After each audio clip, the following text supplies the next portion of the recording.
My name is Christopher Ram. Thank you for joining me over the next hour as we discuss one of the critical issues facing our country. This evening, it's not about politics. As you know, within the next few months, Guyana will pour its first oil. And tonight we have, as you would have seen on the screen, Dr. Vincent Adams, who heads the Environmental Protection Agency. It is his first time on Plain Talk, and Dr. Adams, I hope you enjoy the occasion. Oh, absolutely. Thanks for having me, Chris. It's a pleasure. Now, I don't know if you like the word remigrant, but you were a member of the diaspora. Yes. You decided to come back to Ghana. What brought you back to Ghana? Well, it seems I've got to explain that. I was gone for quite a while, a few decades. Nevertheless, I came back. You left in the 70s? Yes, I left in the late 70s, 77 to be exact. And, went abroad, studied. And as a matter of fact, after I graduated, I was in the first class of graduates, the first engineering class of graduates from the University of Guyana. Worked with the Guyana Water Authority for 4 years. And then left and went abroad, went to graduate schools, etc. Then worked for the United States government. But I came back every year. Mm-hmm. So that's the difference. I stayed in touch, came back 3-4 times every year to do voluntary work. So I knew the lay of the land. So when I came back, it wasn't a big transition because I was here every year, bringing back medical missions, bringing back education missions and workshops. So I was used to so I really came back after retiring. I decided that, let me come back to continue to give back, but more on a permanent basis. I was still engaged with both governments, as a matter of fact. Even when the PPP, of course, I wasn't, involved in politics or anything. So my, like I tell all the politicians, my only ideology was Guyanese. Yes. So I give, they sought my technical advice, and the previous administration and this administration. When I was discovered, I was asked to get involved and to help in the reviews, etc. So you were doing oil in the United States. Well, it's oil and environment, energy, energy environment. Well, I worked before I joined the U.S. government. I was with Amoco for like 6 years in Texas. Amoco is BP, the old BP, as a senior reservoir engineer in Texas. Because my background covers geological engineering, environmental engineering, petroleum engineering. So I had a broad spectrum of competencies. So I was able to, to move around. But when I went with energy, which is for the 30 years, it was not only hydrocarbon, it was nuclear and renewable, and the environment. A lot of work was in the environmental basis with cleaning up the nuclear weapons complex, etc. So I had I was really exposed, and fortunately I was working. My last 10 years or so was at the highest level of the U.S. government. In what capacity? As well, it's called a senior executive service employee. We're the career professionals that run the day-to-day operations of the government. That when an administration comes in, they bring in their appointed secretaries and those. But we're the career professionals. We do, we stay on, and like the PSs, in our system. That's it. So we were the ones who actually ran the day-to-day operation. They come and they leave, and we stay on. Your work was more because this comment as to whether you're appropriately placed at the EPA. Well, do you have a specialism in environmental management? Yes. As a matter of fact, my PhD, well, I have 2 master's degree actually, one in petroleum engineering, one in geological engineering, and I was working on a PhD in petroleum engineering. Wow. And then I ended up getting my PhD I didn't finish my PhD in petroleum, but I ended up getting my PhD in environmental engineering. So I've been all over the place. Yes. So it's both, like, it's both, yeah. But I enjoy doing both. when you came back, Yes. you you were identified with the AFC. I think you were listed as an executive member of the AFC. Yes, I am So an exec. do you see yourself as a politician? Not really. And even the politicians would tell you because I've got friends, and they respect that. I've got friends in all of the parties basically, but they respect that my, I make sure that everything I do, well, not say, but everything I do is in the interest of the country, and not like a political ideology. Of course, the fact that I belong to the coalition means that there's some ideological connection, but it's not like a rabid type of a connection. It's but yes, I am connected to the FC. And you're an active member of the executive. Yes, yes. You did come back, and that no doubt helped to ease the transition or your return from the U.S. to Guyana. But what are some of the challenges you found? We'll talk about your job just now, just Yeah. as a returning Guyanese. Well, the biggest challenge that I had, well, of course, what really helped me again is because I never left. Because I Yes. knew the players, I knew the lay of the land. But what helped me was I knew what to expect. And you can just imagine somebody like myself working in the U.S. for such a long time. Almost my entire career was spent there. Coming back, I had all the resources, especially working for the U.S. government, Yes. because we working for the government. Our expectations was to make sure that the United States, as a country, at our level, we were trained and coached to make sure that we remain competitive in the world. Yes. So we got all the resources, very supportive government, very, very supportive. So coming from there with all of the resources, to come here with very limited resources, what you would expect from any developing countries, any development country, etc. So that's the big change, but it wasn't anything that I wasn't expecting. Of course, I was surprised by a few, but nevertheless, it wasn't a challenge that I expected was challenge, and of course, I guess I live upon challenges. My entire life has been that way. It seems like. So you've taken on a job. This is almost a new career. Yes. No stopping for you. No. Well, no. I'm not. No. Like I tell folks, I didn't come to build a career.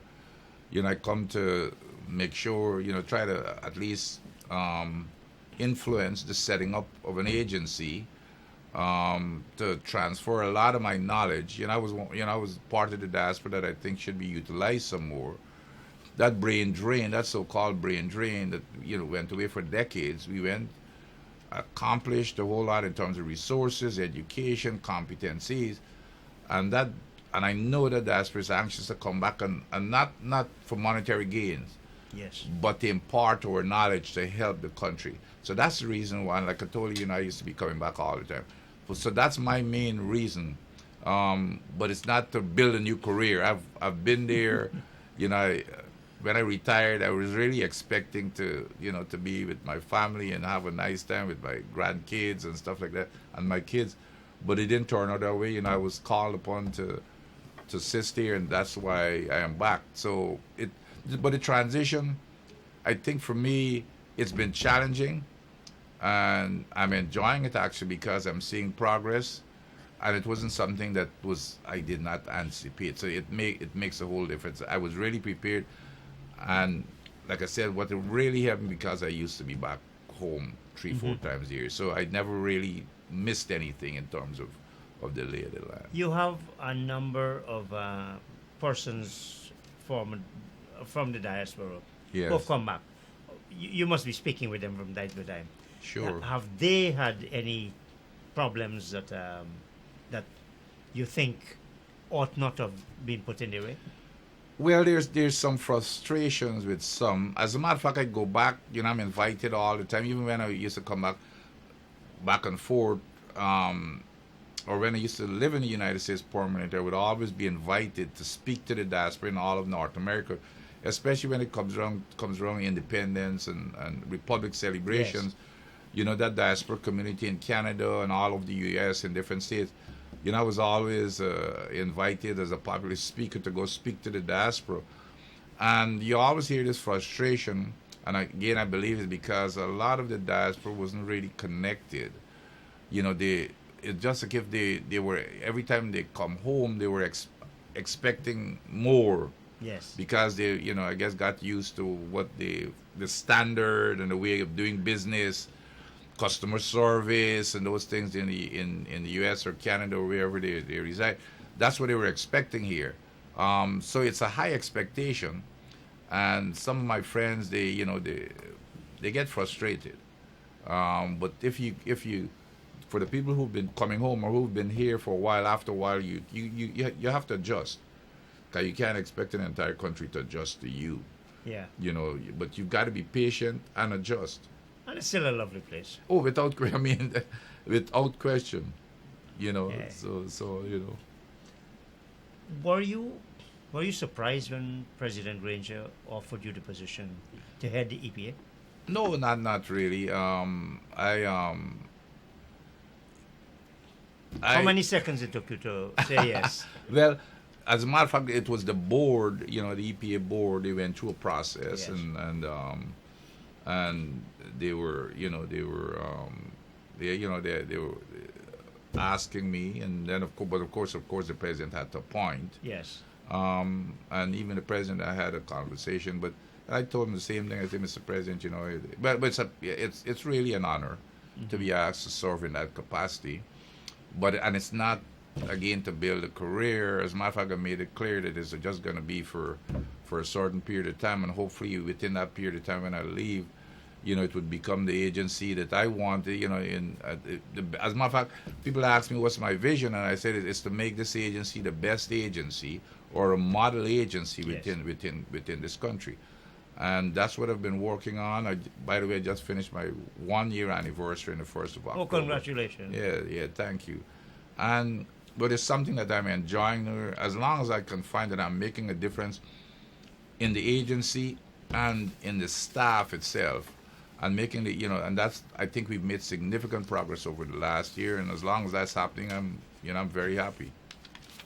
You are heading an agency. It's a statutory body, meaning that it's established by an act of parliament. Mm-hmm. It has about 14 major functions. Yep. To take such steps as are necessary for effective management of the natural environment. Yes. To promote the participation of members of the public, to coordinate the environmental management activities, to establish, monitor, and enforce environmental regulation, to prevent or control environment. Those are significant responsibility, particularly for a country. Yes. That possesses such a wonderful gift. Yes. Of natural resources. Yes. Flora, fauna, just Yep. about everything. Yep. How you must have, in taking the job, saying yes to the president, you must have considered, can I do this? Can I do this within the time I have available? And what are the resources I'm going to use? How much you think in the 1 year you've been able to set the platform? Clearly you couldn't achieve everything. Yes. You've been able to set the platform for achieving these over a dozen Yes. functions. Well, there's no question that I was 100% confident that I could do the job because of my experience at the level that I worked, and I even worked representing the United States internationally. But in those places you had fantastic I support. know support and resources. So in terms of doing the job, now your second question which is alluding to the resources. Yes. Now, I came in and I said, I told myself here, I've got to convince the sponsors, such as the government, cabinet, the Minister of Finance, that this agency deserves the resources. So when I came in, my first priority was to come up with a plan for this agency and to build the basics from the, and one of the basics was to change the work culture of the Environmental Protection Agency. And because, and when I say culture, I mean the first thing that we should do, which is, I mean, inculcating in the entire staff, and they've been very receptive, is that government employees work for the people of the country. It's not the other way around. There seems to be something, and since I was growing up as a little kid, you know, when you sit behind the counter and you go for government service, or even in the public, in the private sector, everybody believes that they're doing you a favor. Yes. We work for the taxpayers of this country. A good example, one of the big changes, it may appear to be small. We're open during lunch now. Yes. We never used to be open during lunch. And that's a facilitate person. Absolutely, you know. The second thing is we're going out and setting up offices at the field. We had one office, which is in Georgetown. So you have folks who have small businesses. They got to spend a lot of money coming all the way from the far reaches of the country to get to Georgetown. Probably have to travel all day or all night. And then sometimes they come, they don't have all the information, got to go back and come. So now we're setting up offices. We just set up an office at Wynn, we set up an office at Linden, and by the end of the year, I'm expecting to set up probably with 3 more offices, and by next year, I want to have at least one office in every single region to reach out to the people, and to make sure we set up a system where we're very responsive. We get approximately 15 calls per day in terms of complaints. We're responding now to those calls in a very timely manner. We've got a systematic way of, responding to these calls. Here's a good example, and this here is one of the biggest progress we've made. So when I came and I said, okay, let's look at what our core mission is to. People come in, they apply for a permit. We go inspect, decide, look at all the hazards, and should we give the permit? We issue the permit, but then we got to monitor to make sure that they comply with the permit. Yes. So I said, okay, let's just for planning sake, while we're building the agency, let's look and see what's the status of every single permit. And it comes back to me, and I was flabbergasted. We had 500 permits that had expired, some over 15 years. 500 that had expired. Out of 1,200 that had expired. So we were sitting there, and I said, all hands on deck. Of course, there were some, people didn't know what I was talking. They said, hey, no, this is our core mission. We got to focus on this. And it wasn't all the fault of the employees. First of all, we didn't have the capacity. We didn't have the right skills mix. And most importantly, we didn't have the vehicles for them to go out and we had like 2 vehicles. So within this year alone, between January and now, we collected over $130 million in those permits that were there. Because, we send out threatening people and say, you better come in and pay up, or there's going to be. So people start coming. So now we've taken that $130 million and bought 7 vehicles. So now the employees now are going out, and now we're getting an opportunity. And we've cleared out that entire backlog except for about 20-something. So you have a fairly clean purge register. Absolutely. So we can start now, with some other things, how we've just built a new petroleum unit with the help of the World Bank. With close to about 40 people. We got to go there and man that. We're going to pay special attention to mining and the protection of the rivers and the contamination of the fresh water. So we can now focus on a lot of high priorities. And now we've got to build a lab. We've got to get the people trained and to build up, because it's a science and engineering based organization. Yes. And we, believe it or not, it's only just recently, within the last month or so, that I've got my first engineer on board. And this is about, so with, besides myself, so I've got my first, but so now we've got to go out and engineers get many engineering scientists. You know, we've got a lot of people who went to UG and they did environmental studies, not science. And of course, they need instruments and measuring Equipment. If somebody calls us and say, hey, we've got a problem, we need to have the equipment to go there, measure, and because we represent, you know, we've got, when we tell them, because we're dealing with their health Yes. and their lives. So when we go out and we make measurement, we're supposed to be the experts to give opinions and say, Yes. well, okay, here's what it tells, but we've got to understand the science to give those opinions. And we don't have that. We don't have any like a lab. We've got to get our own lab, etc. So those are the kinds of things now that we've got to build that fundamental from. I noticed you mentioned a couple of things, which shows the diversity of the work you have to do and the functions you have to execute. Yes. All we know, oil is on our doorstep now. Yes. But the environment, of course, is much more than Yes. petroleum. Yes. And there has been, partly because of the of government policy, inertia, lack of determination to deal with things, we've had serious problems when it comes to the environment. Mm. I mean, I'll mention one, and you Yeah. have. We'll get to all, but Okay. you have this regulation 8 of 2000, noise management. That's part of your task, and yet Yeah. this country is a nightmare sometimes. Well, the thing is, the agency is a relatively young agency, and I think, you know, as a matter of fact, Not so young, 2000, 1996. 96, right. 1996. But we were all, well, you know, there was always trying to look for a 21, place for yes. them to have a permanent foundation. They were part of, at one time, I think, Naturally So, or whatever the agency, GGMC, you know, they were looking for a home and to have a stable footing. So now, I think that's, you know, we start with noise, in reference to noise, that's where we get most of the complaints. Even up to today, you know, I got a text from some folks in the quarantine.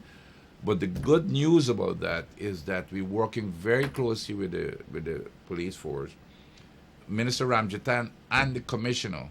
They themselves are involved personally. We've conducted several training sessions with all the police, and they've even bought equipment where they themselves, we've been training them as to how to go out and measure and, you know, what are the limits and the standards.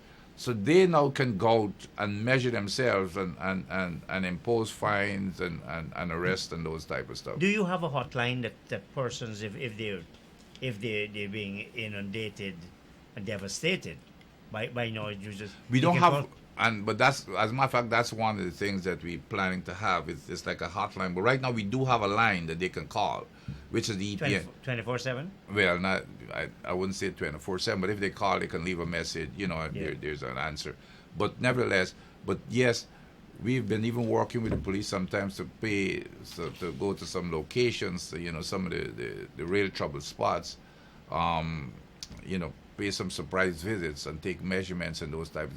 So this year is, of course, this is recent, but we are working very, very closely. But it's a major problem and a major nuisance.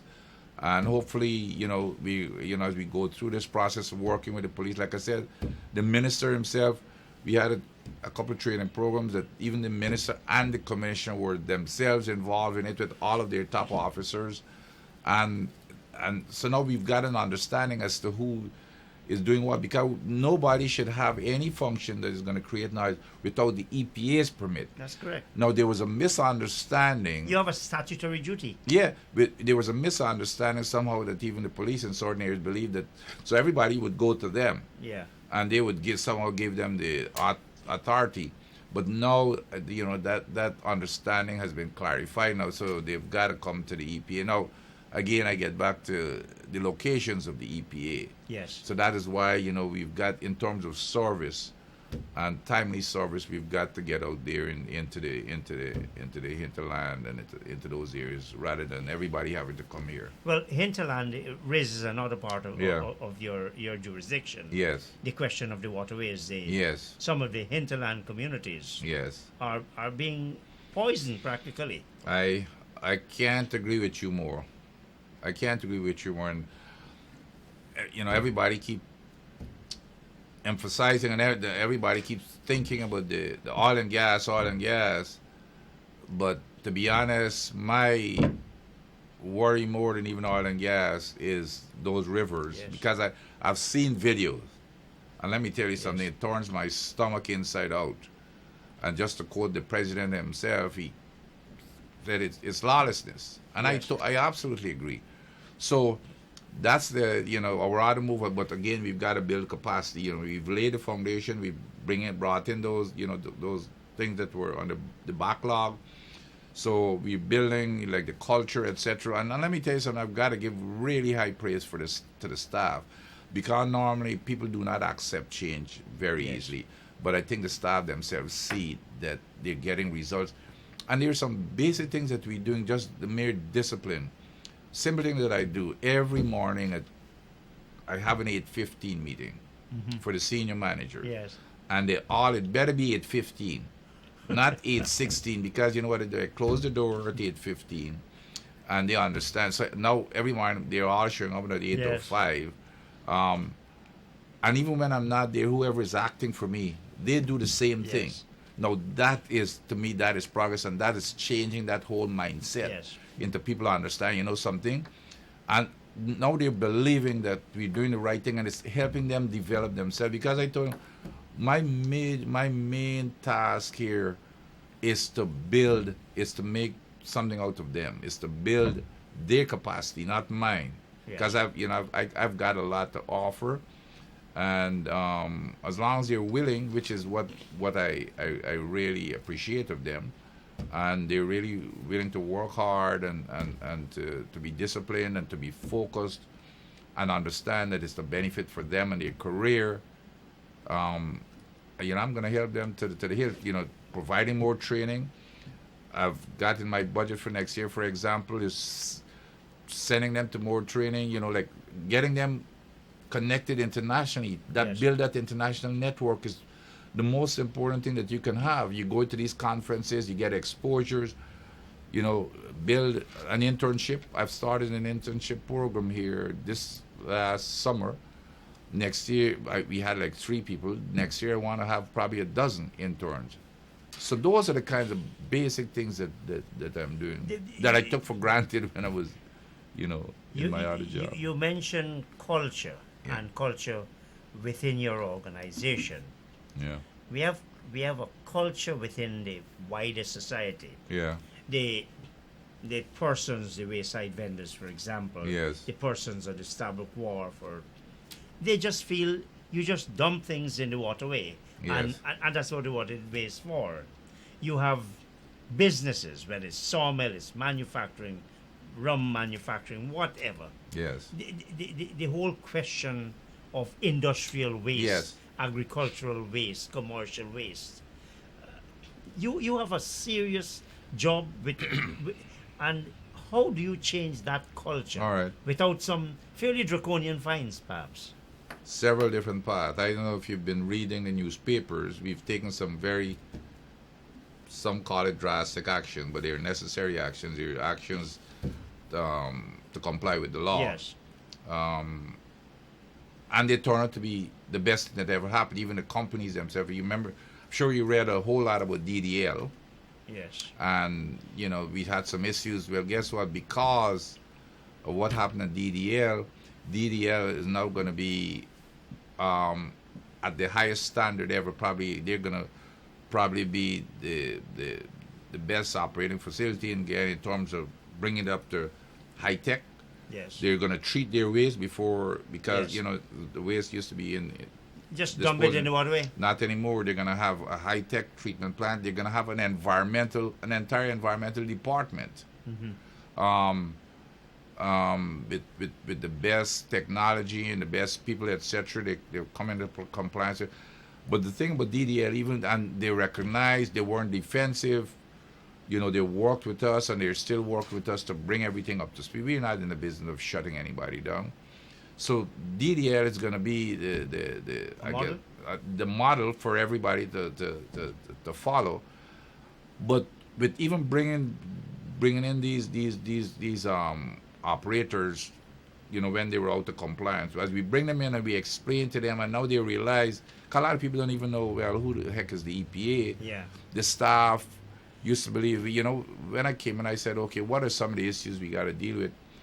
And what I hear from almost unanimously from the staff was, hey, nobody respect us. Everybody take their eyes and pass us. We're a toothless tiger, and everybody knows it. So all the people, everybody just lay back. There wasn't any, but now they understand their value, and people are beginning to understand the value, and people are realizing now, hey, you know what? This is serious business. The environment is serious business, and we've got a serious agency now. And if you do not comply, you're gonna have to pay a price. The coconut, you've read about the guy with the coconut stuff, So those are some examples. Now, more fundamentally though, we've created a major outreach program. We are on television. We've got some special programs on television, several days a week. Yes. We've got a page on the Sunday's newspapers. We're going out to the schools, sponsoring certain programs. But we've got to start building those fundamentals through education, and workshops, working with the schools, teaching the young, etc., in terms of that culture of dumping stuff every place. So that's where, we're working on the fundamentals, but at the same time, we're working with the existing companies to let them understand, hey, this is something, it's a requirement by law. As everything else that you're doing, this here is something else that you've got to do. And it served their brand, and it makes them a better company. Well, we talk about individuals, we talk about companies. The city council Yes. of Georgetown, and I assume Yes. that you've got lots of those. They're not particularly environmental protection conscious, are they? Well, as a matter And of how does the agency several deal with weeks, well, in all fairness to the mayor himself, the mayor, he and I have engaged each other, and he brought it. He said, hey, something, we need to do a whole lot, and we need to work together. So we're planning on working together. Even the minister of local government, Volcan? Mr. Volcan. Matter of fact, we were supposed to meet this last Friday, but he got busy, etc. But Mr. Volcan is also very interested. One of the things that we're planning to do is, matter of fact, we're leading the effort. Right now, we've got dump sites all over the country. Yes. So what we're doing, with EPA and local government, etc., we're working to build a plan to have state-of-the-art landfills where if you put stuff in a landfill, it's protected, it doesn't get into wrong water, it doesn't have a whole infestation of flies and rodents. And it's a properly designed state-of-the-art landfills. So that's what we're working on. Right now, we're dumping stuff in rivers and in watersheds, and Just that about has to anywhere. stop. It has to stop. So, but that's something that's another fundamental that we're working on, and I'm getting the full cooperation, like I said, from Mr. Volcan, and the mayor, like I said, approached me and he said we need to work together to come up with some ideas in terms of cleaning up the city. You clearly have the ideas, you have the commitment of the people, but I had a look at your budget for 2019. Now, Yeah. for the life of me, Dr. Adams, what would have been the thinking of the Ministry of Finance to have reduced your budget in 2019 over 2018? Of Something course, is clearly wrong. Of course, I wasn't here for the budget submittals, but when I came in here with the mindset and the approach is to prove to the minister and to the sponsors and to cabinet, etc., that we worth this money that we're going to be asking for. So I've put together a plan Yes. for 2020 that is going to reflect not only on our performance, all the performance that I've, the accomplishment for this year, I'm going to use that as a justification to say, hey, you know what, we're not just sitting on our laurels. Even with this small budget, like I said, we went out and outfitted the agency with all the new vehicles. I've even hired 20 more individuals, set up offices. So I've got to convince the finance minister and justify, well, okay, here, you know what? You're not, so I don't know what's the reason behind cutting the budget. Well, the employment cost in 2018, Yeah, 277 million revised. That means the latest estimates. yeah. In budget 2019 was 161 million. That's a drastic cut. Yeah, but like I said, I don't know what was the reason behind it, but what I do know, I think we've now built a justification for next year's budget. We've got a plan. We've shown some major accomplishments over the last year, and I think we will get the support from the Minister of Finance. This, based on what we submitted, I think we've got a strong justification. Let me put another metrics to you. The EPA's budget for the subsidies and contributions from central government, 525 million. The revised 2018 was 449. So when I said there was a cut, I was speaking of the employment cost. Okay. But I want to put it in this context. The environmental levy that the government collects purportedly to protect the environment is $2.1 billion. You barely get 25%.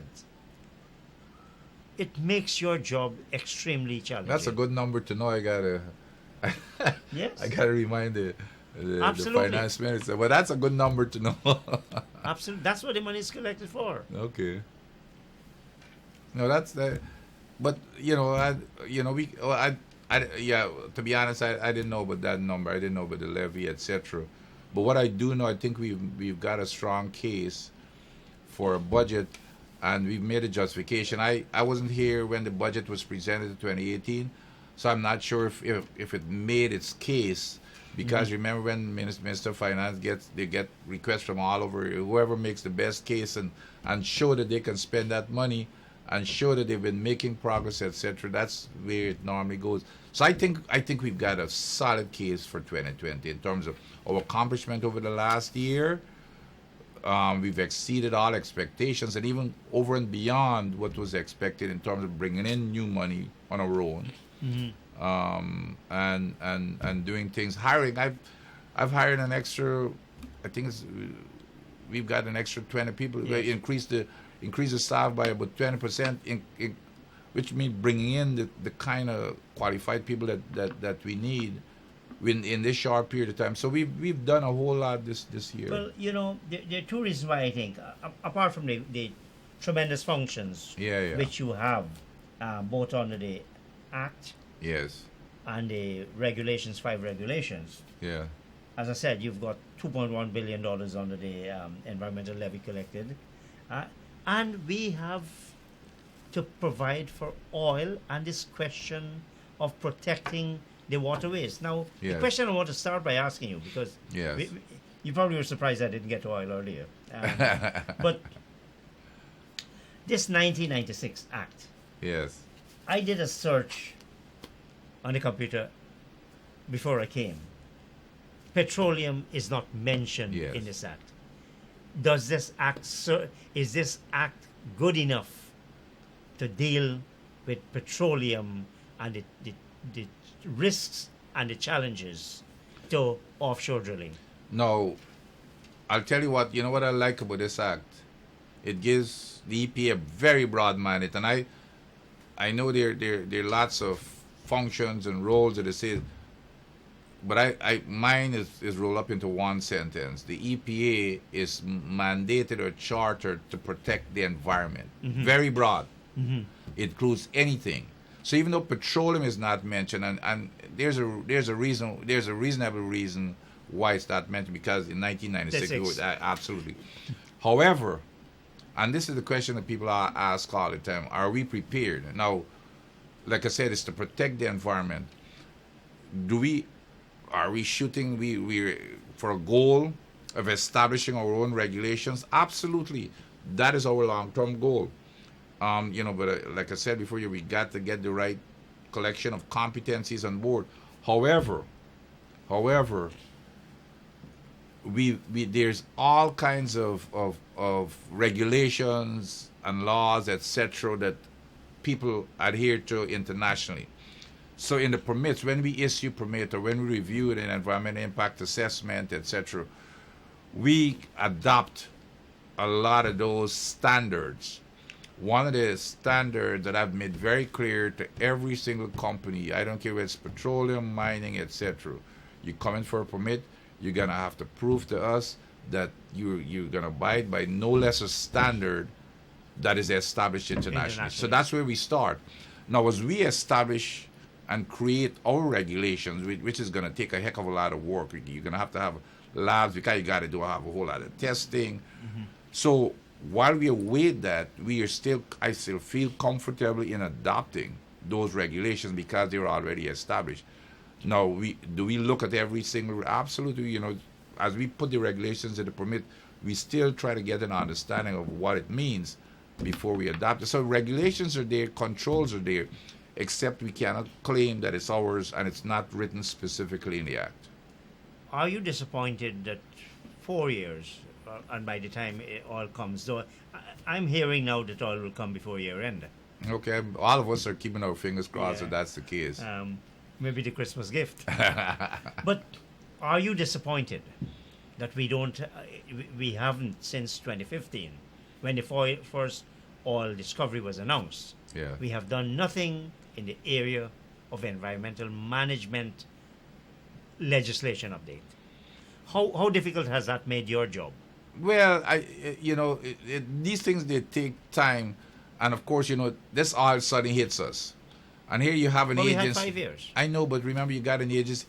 Like, for example, when I came on board, the first thing I did, I put out a request, expression of interest in the newspapers all over, to try to see who's out there locally, within Guyana. There wasn't a single person. I got a stack of stuff. So we do not have the capacity. There's no question. It's going to take some time. As a matter of fact, even to build legislation and that takes time, because it takes an entire process. And then, of course, you've got to, first of all, understand what exactly do you need. Well, but I'm an accountant. I'm not. But surely, we don't have to reinvent the wheel. Absolutely not. But you still have to get the people to research. You got to have the right competence to research what's out there, which is exactly how we're going to do it. We're going to research the standards that are already existing, and we may want to tweak it, to suit our conditions. Our local situation may be different, etc. So we may want to, but in order for us to tweak it, we've got to understand what we're dealing with, which means going out there, taking samples, doing analysis, and doing studies, etc. And those things, it takes, like I said, it takes a lot of competence and it takes time. Measurements, we got to go there and take measurements, have a lab, have trained people who can, who knows the right protocol of taking samples. Is not just, I go take a bottle of stuff. It has some very strict protocol, or else you contaminate the sample, you get it wrong. So it takes. So we're trying to build on the fundamentals. But the point I'm making, Dr. to set the foundation. First oil will have come, and we would not have done those things. Is that not a high risk? No, I would say it's I like I said, I feel comfortable because based on this, what we've put in the permit is to say here you've got to abide by those standards that you're doing internationally. Now, where we want to go, are we there yet? Absolutely not. Here's some things that we're looking forward to in years to come. The other thing that we've got to do is not just issuing the permit. How do we monitor for compliance? Mm-hmm. A goal of ours has to be to have people monitoring real time out in the ship 24/7. We're not even close to there. First of all, we don't have any qualified persons. The agreement, the petroleum agreement, does not seem to provide for that kind. It certainly doesn't provide. Well, no. But you can extend it. No, my permits that that both I sign and Exxon sign and Talo and everybody sign is that the EPA shall have unfettered access Okay. to that site. So I'm not the agreement and that, but that's what's in the permit that the EPA will have unfettered access as long as we don't interfere with their operations. So you're not worried that we don't have. No, I'm not. No, they've agreed. They've signed. They've agreed. They've signed the permit that there shall be no interference with us visiting at any time. I want to read an article, and this is typical. I Yeah. wouldn't even say which agreement it comes from. Okay. It's typical. All right. It talks. This is the social responsibility and protection of the environment. Yeah. And it's interesting. It's not protection of the environment and social responsibility. I find the juxtaposition of the two quite interesting. Must be a social scientist that wrote it. Well, I would have thought it's some high-paid lawyers who wrote it. It talks about the contractor shall notify the minister forthwith in the event of any emergency or accident arising from petroleum operations affecting the environment, and shall take such action as may be prudent and necessary in accordance with good international petroleum industry practice in such circumstances. Fine. The next paragraph of the article says, if the contractor does not act promptly pursuant to Article 20.4, which is failure to deal with the pollution, the minister may, after giving the contractor reasonable notice in terms, take any actions which are necessary in accordance with good international petroleum industry practice, and the reasonable cost and expense of such action shall be borne by the contractor. We don't have if the oil companies are not going to do it, we don't have the capacity. Which minister is going to has at its disposal?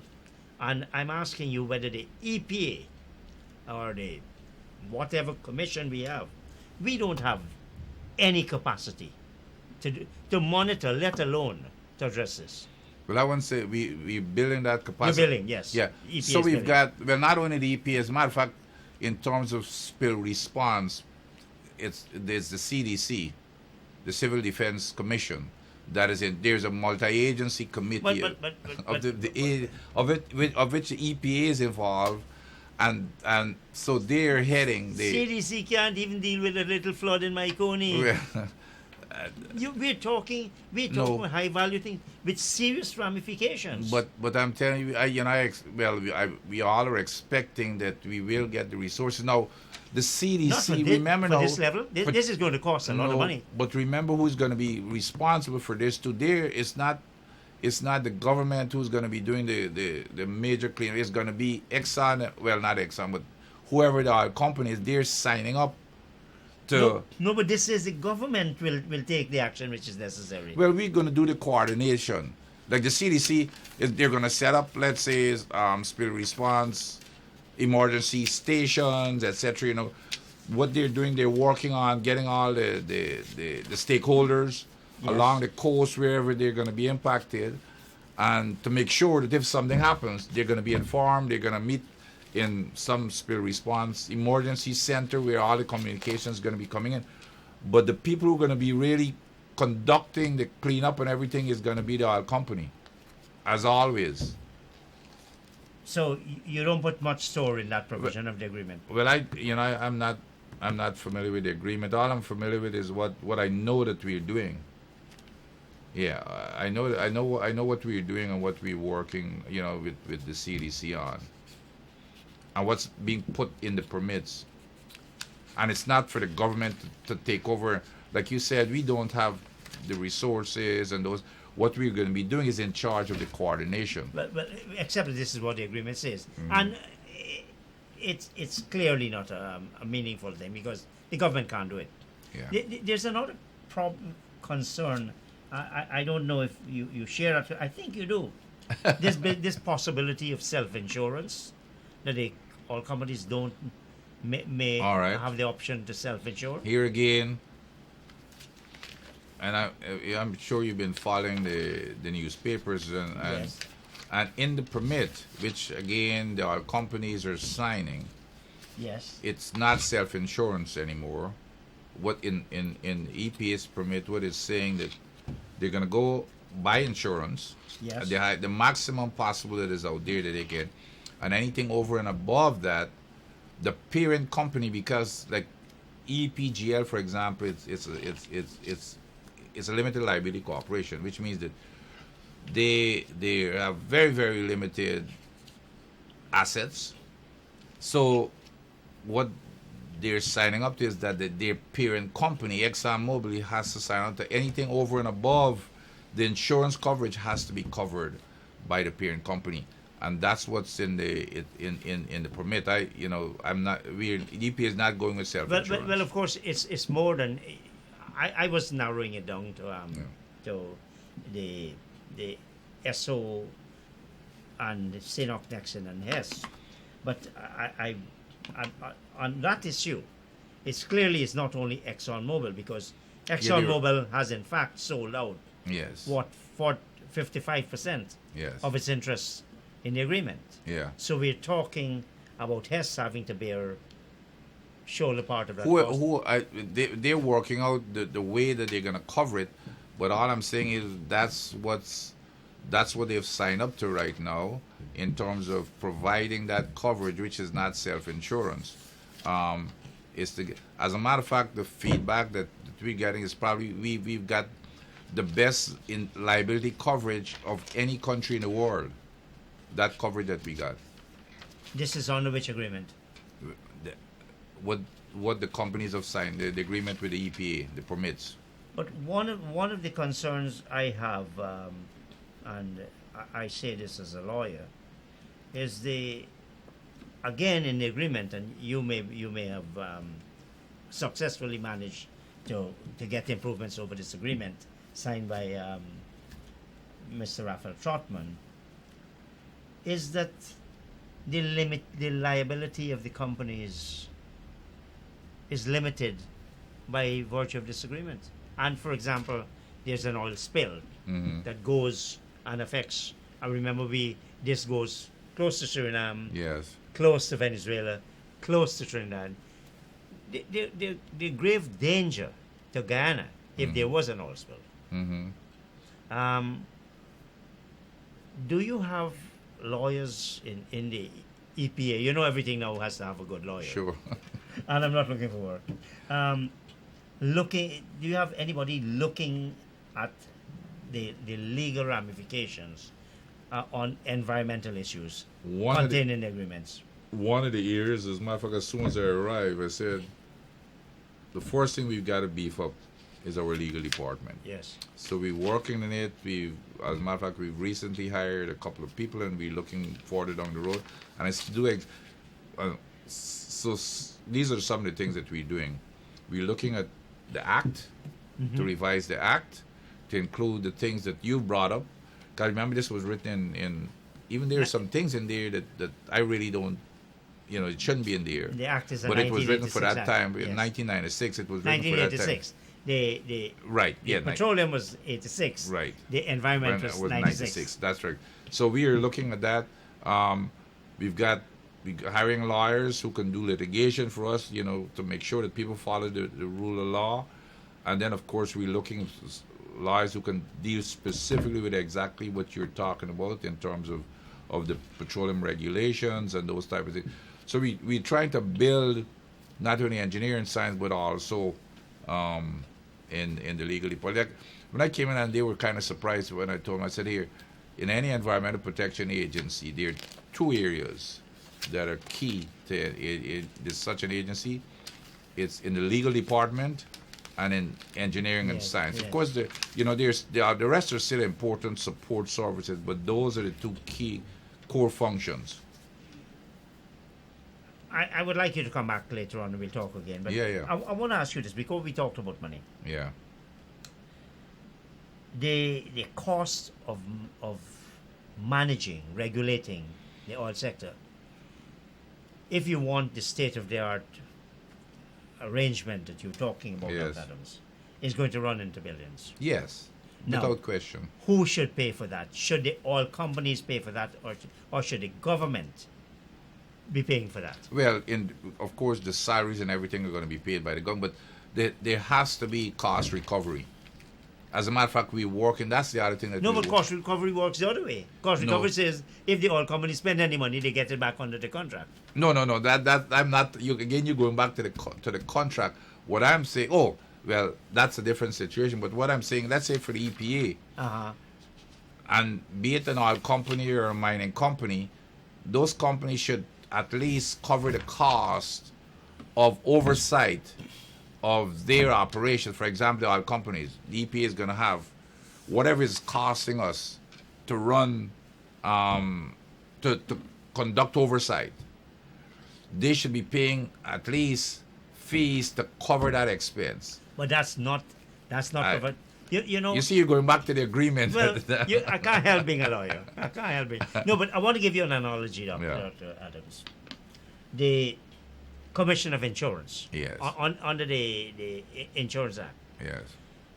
The insurance companies pay for the cost, despite they pay taxes, they have to pay for the cost of their regulation Yes. of the Office of the Commissioner. Yes.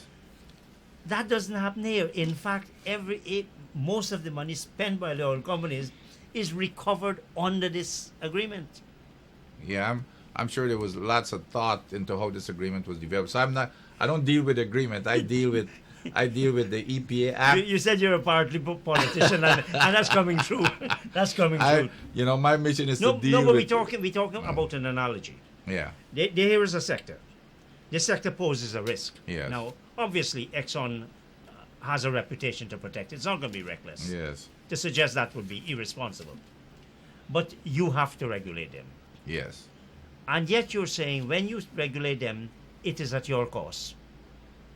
No, But- it's a dear call because we are charging fees. As a matter of fact, that's the other thing that we're working on to make sure we can calculate the fees to make sure that the cost for oversight, not only the oil company, mining, hotels, everything, the fees that we're going to be charging, maybe next year or whenever, the fees that we're going to be charging will have to cover the cost of our oversight. Well- And that's not anything new because even in the United States where I worked, we had the same system. We're oversight for like the environmental protection agencies, etc.